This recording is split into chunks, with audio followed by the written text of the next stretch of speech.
નમસ્કાર દર્શક મિત્રો, દિલોક સત્તા શોમાં આપનું સ્વાગત છે। બાળકો રમતા રમતા ઘણી વખત એવી બધી ભૂલો કરી બેસે છે કે જેના કારણે તેમના માતા પિતાને આખી જિંદગી રોવાનો વારો આવતો હોય છે। જેમાં પણ ખાસ તો બાળકોના કારમાં ચડી ગયા પછી ગુંગળામણથી જીવ ગુમાવવાના કિસ્સાઓ અવારનવાર દેશભરમાંથી સામે આવતા હોય છે। જેમ કે તાજેતરમાં જ એવા સમાચાર સામે આવ્યા કે આંધ્રપ્રદેશના વિજયનગરમાં 4 માસૂમ બાળકો રમતી વખતે એક અનલોક કારમાં બેસી ગયા અને પછી જાતે જ દરવાજો બંધ થઈ જતા ગુંગળામણથી તેઓના જીવ ગયા હતા। આ કિસ્સો એ ખરેખર માતા પિતા માટે લાલ બત્તી સમાન છે। ત્યારે આવામાં માતા પિતાએ બાળકોને આ અંગેનું જ્ઞાન આપવું એ ખૂબ જ મહત્વનું છે, જેથી બાળકોને એક ખાસ શીખવવું જોઈએ કે જો કારનો દરવાજો બંધ હોય તો કેવી રીતે તેમાંથી બહાર નીકળવું જોઈએ।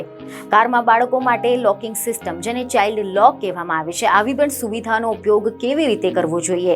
આ સિવાય કારના માલિકે કેવા પ્રકારની ખાસ પ્રકારની કાળજી લેવી જોઈએ તે અંગે આજે અમે તમને કેટલીક જાણકારી આપીશું। તો સૌપ્રથમ તમને જણાવી દઈએ કે કારના માલિકોએ એક ખાસ ધ્યાન આપવું જોઈએ કે જ્યાં પણ તમે વાહન પાર્ક કરો છો તો વાહન લોક કરવું જોઈએ। બાળકોને કાર કે અન્ય વાહનોમાં એકલા ન મૂકવા જોઈએ। વાહન લોક કરતા પહેલા તપાસ કરો કે અંદર કોઈ છે કે નહીં। બાળકોને વાહનનું લોક કેવી રીતે ખોલવું તે પણ શીખવાડવું જોઈએ, પરંતુ વાહનનું લોક બાળકોને પહોંચથી દૂર રાખવું જોઈએ। જો ખોવાયેલું બાળક ન મળે તો જલ્દીથી નજીકના વાહનોમાં અચૂકથી તપાસ કરવી જોઈએ।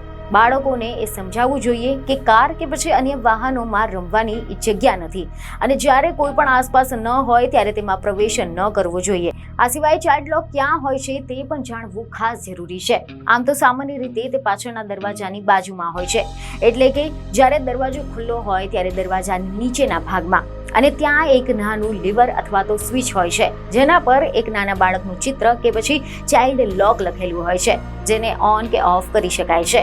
જો અંદરથી દરવાજો ખોલવાનો ન હોય તો તેને ઓન કરવામાં આવે છે, અને આપણે જ્યારે ઓફ અથવા તો અનલોક કરીએ છીએ, આ વિકલ્પો પસંદ કરીએ છીએ તો તે અંદરથી દરવાજો ખોલી શકાય છે, જેને પોતાના ઘરના બાળકોની ઉંમરના આધારે રાખી શકાય છે। તો આ સિવાય કારની ડુપ્લિકેટ ચાવી પણ બનાવડાવો, જેને ઘરે રાખો। બાળકને કાર લોક કરતા, અનલોક કરતા અને હોર્ન વગાડવા જેવી મૂળભૂત બાબતો શીખવો। બીજની ખબરો સાથે ફરી મળીશું। ધન્યવાદ।